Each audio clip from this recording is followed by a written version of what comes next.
So I know you've done so many of these. How does this site compare to where you've been and what you've done? Oh, thank you.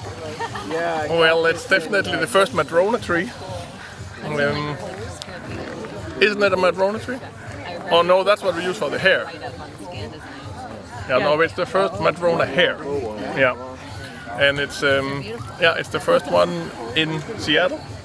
And I came here in 18, I think, for the first time to start up this project, and then it kept being delayed and postponed, and Corona and everything that happened, you know. So it's been a really long time coming, and now we're finally here, and it's I think it's been really nice to be able to find like this beautiful piece of driftwood that we made for this horn.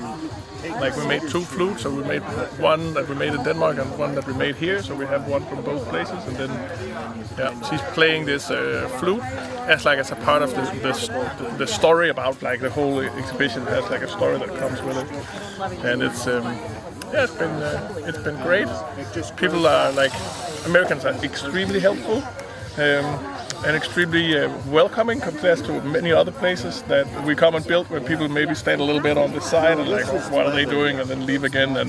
But Americans, they always come over and offer their help to whatever it would be. Like yesterday, half of my crew, they went with some locals and had a dinner at their house over there, and today one of my guys is out fishing with some locals, and like, so it's just really nice to be welcomed in like that.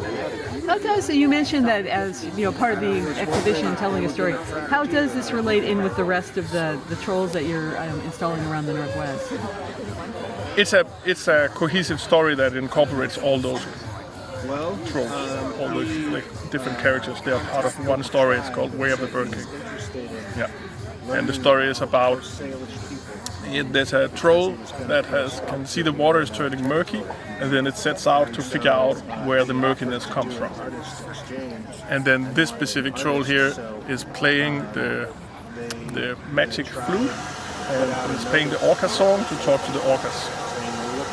This is the perfect place for that. Exactly, that's why we picked it. Awesome. I have one question that our readers had, which I'm sure people ask you everywhere. The whole concept of the troll being left in place to naturally decompose or deteriorate.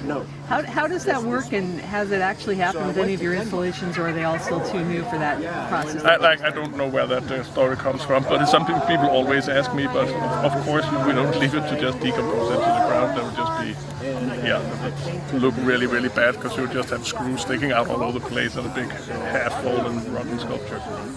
Oh, well, good. I'm glad that turned out to be false then. Yeah. So what does happen after, I understand that this may be in place for 3 years or so? Do you just remove it and take it? Then it'll, like the park that has ownership here, they'll remove it and they'll throw it up into a recycling container. Kind of like back where it came from, right?